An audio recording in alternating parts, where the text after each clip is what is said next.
Welcome to All Pro Football Data. My name is Jim Coburn, and today's episode, we're talking about the Dallas Cowboys 2019 to 2023 draft review. That's right, I'm grading the Dallas Cowboys drafts over the last 5 draft classes, and this is going to get a lot of love, a lot of hate. I really don't know, but I want to talk about my process because these draft grades are probably the only draft grades that you really can't disagree with me on because I'm not basing them on how I graded the players or how the media graded the players.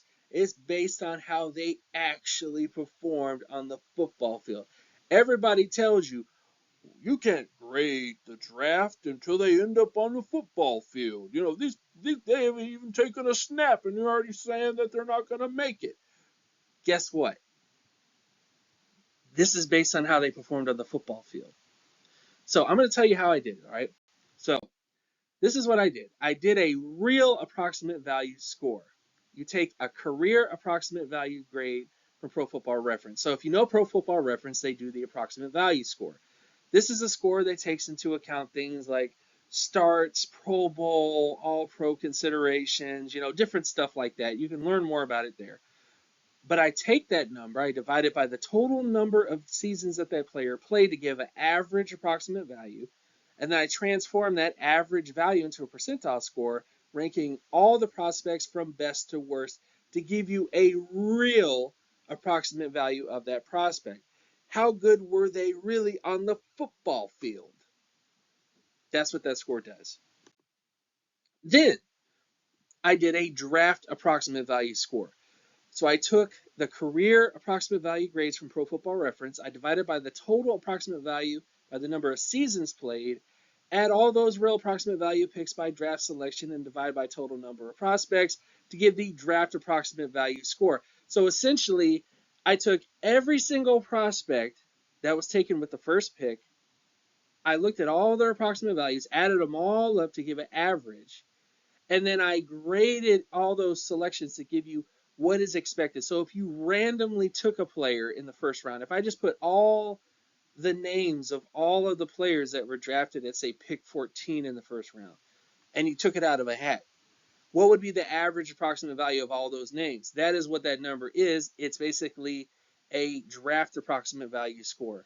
And taking a look at the average draft value per draft pick range, this is what that is. So if you want to know where I got these numbers from, this is where I got them from. I graded the entire every single draft class from 2023 until 1993. I stopped going back further than that because then it just kind of got a little crazy.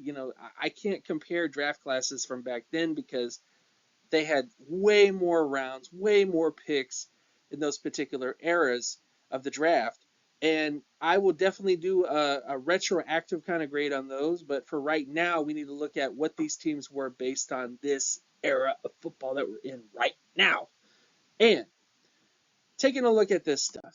So after you do all this, you get the expected approximate value score. So if you want to know how I graded them, which I know you guys probably don't care, but if you want to know how I graded them based on production data, based on their age, based on their athleticism scores, based on all the other metric stuff that I do, how I would have graded them based on the method that I use, this is what that score is.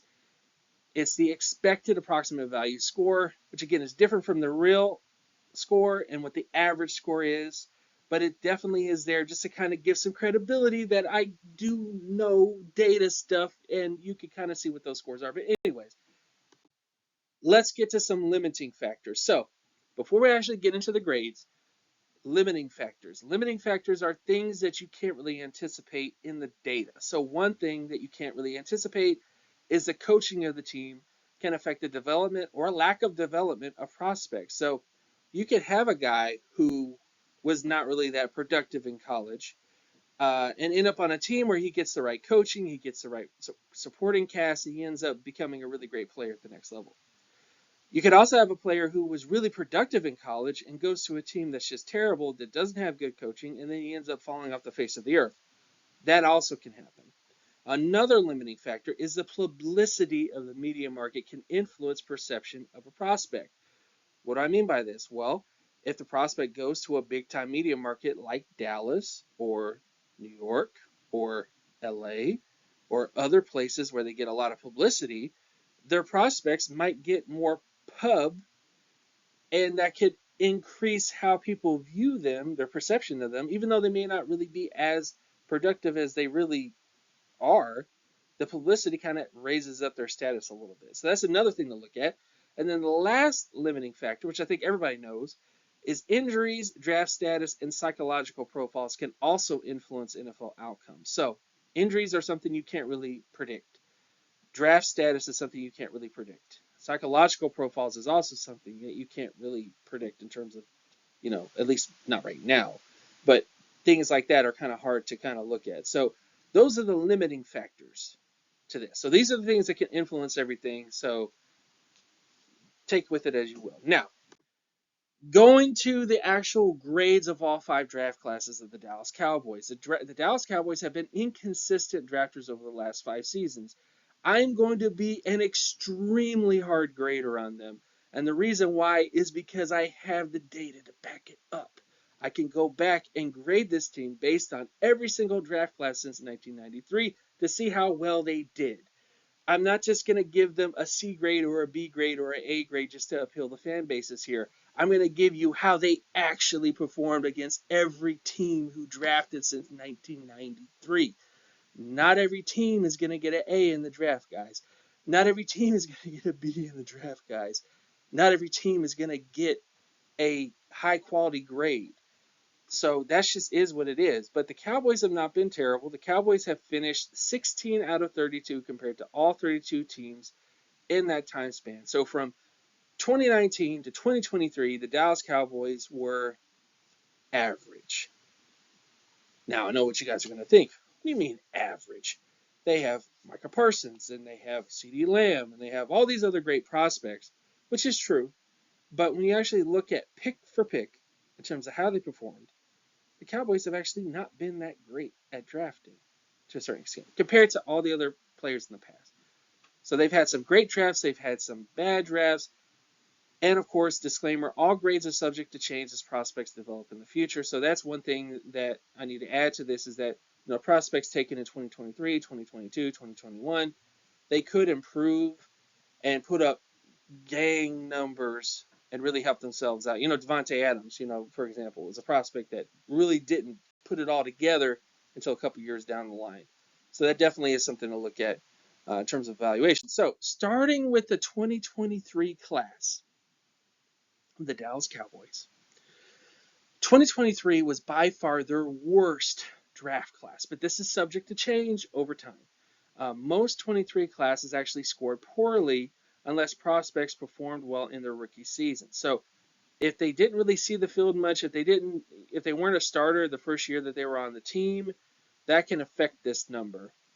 However, the expected AV or DAV was the 4th lowest out of the 5 drafts the Cowboys had. So again, DAV is the average draft value of the team. So if you just randomly picked which was going to be the worst draft class based on their draft position, this would be the 4th worst draft to pick from. You'd have a lot harder time finding starters out of this draft class compared to the past one based on the rounds in which they were picking. So that's one positive thing that you can say. That's also another reason why this class might underperform, because the areas where they were picking at just weren't really where they needed to be. But overall, I'm going to give them an incomplete score because we still have more time to go. But this was not a good draft class based on how they performed as rookies. Now, moving on to 2022. 2022 was by far the best draft class. This is subject to change over time, but Dallas had many day 3 selections who went on to become starters.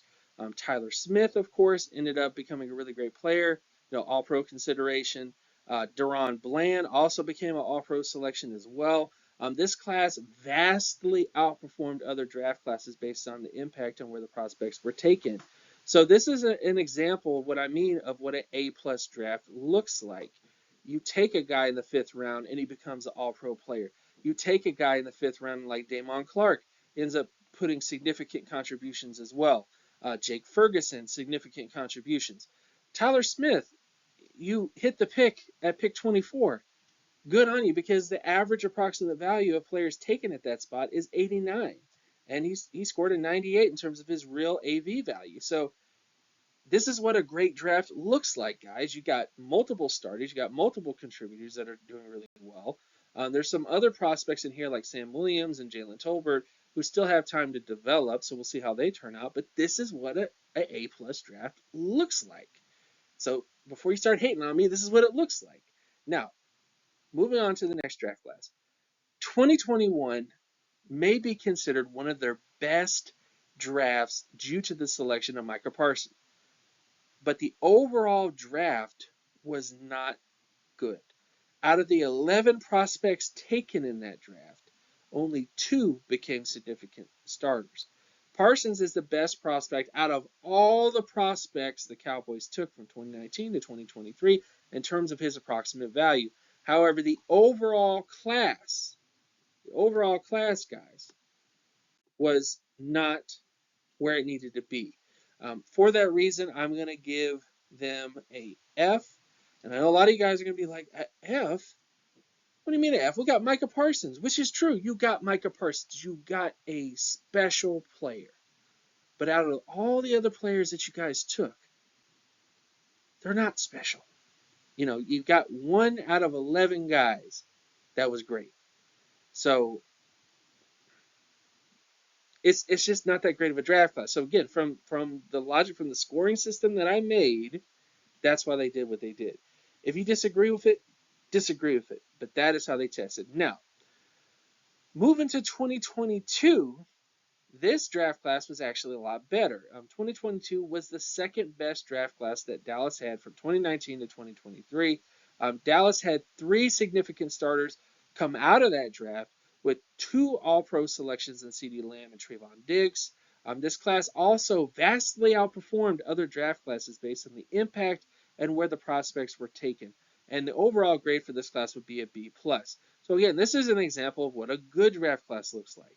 You had CeeDee Lamb, who of course ended up becoming an All-Pro player. Trayvon Diggs became an All-Pro selection. Tyler at center, became a starter at the position. They had some other picks that didn't really pan out so well, but you have 3 significant starters that also got great recognition by the rest of the NFL. So this is what a good draft class looks like. So this is good. But when you go to 2019, that was not that great of a draft class. 2019 was their 4th best draft class from 2019 to 2023. It was their 2nd worst. Dallas had the least amount of draft capital in this class, but that still performed a little, above par. So despite the fact that they didn't have much to work with in this particular draft class, they didn't have a 1st-round pick. A lot of their 2nd and 3rd-round picks were kind of lower end in those particular areas. This class did have some positives here. Tony Pollard, Connor McGovern were guys who definitely, put in some interesting things for them based on that class. But just because Tony Pollard became a significant starter does not mean the rest of the class is saved by him. Same thing as Micah Parsons. Just because you have 1 good player or 1 great player out of a draft class does not a great draft class make. And this is why they scored an F in this particular area. Again, I know it's kind of harsh, but again, I'm basing these drafts based on every single draft class since 1993. And this is where we get to the overall outlook of the Dallas Cowboys draft future. The Dallas Cowboys have shown the ability to put together great draft classes. When you look at 2022, you look at, of course, 2020, and of course, you just look at the fact that they did get Micah Parsons, they did get Tony Pollard, they did get prospects that have gone on to be significant starters for them in almost every single draft class, with the exception of 2023. You look at all that stuff and you go, all right, that's pretty decent. However, they're too inconsistent to be considered one of the best drafting teams in the NFL. Every class tends to be great. So again, 2024 might be an improvement on 2023. So that is the general thoughts on the Dallas Cowboys in terms of their ability to draft prospects. Again, you may disagree with me. You may think, well, the Cowboys are just phenomenal at drafting. They got all these all-pro players, and this proves our point is, they're all pro. But again, based on how the grading system works, just because you have a all-pro player and you picked one and then you have 10 other guys who end up doing nothing, that's not going to make a great draft class. A draft class is everybody in the draft class. It's not one player, it's everybody collectively. How did you perform collectively? And that is the areas where they kind of didn't really meet expectations. So with all that stuff out of the way, thank you guys so much for watching this episode. I'm going to be doing more draft reviews in the future, so if you like this episode, you like this channel, be sure to like, comment, and subscribe. Leave a comment as well if you disagree, or if there's some things you think I'm missing or you think I need to tweak about it, which I mean, again, I'm all ears for any criticisms or anything like that. But that was how they graded out. Of course, you can also follow me on Twitter at Gemetrics, at Jimetrics. You can also check out my Patreon page, patreon.com/jcoburn. And I will see you guys in the next one. Peace!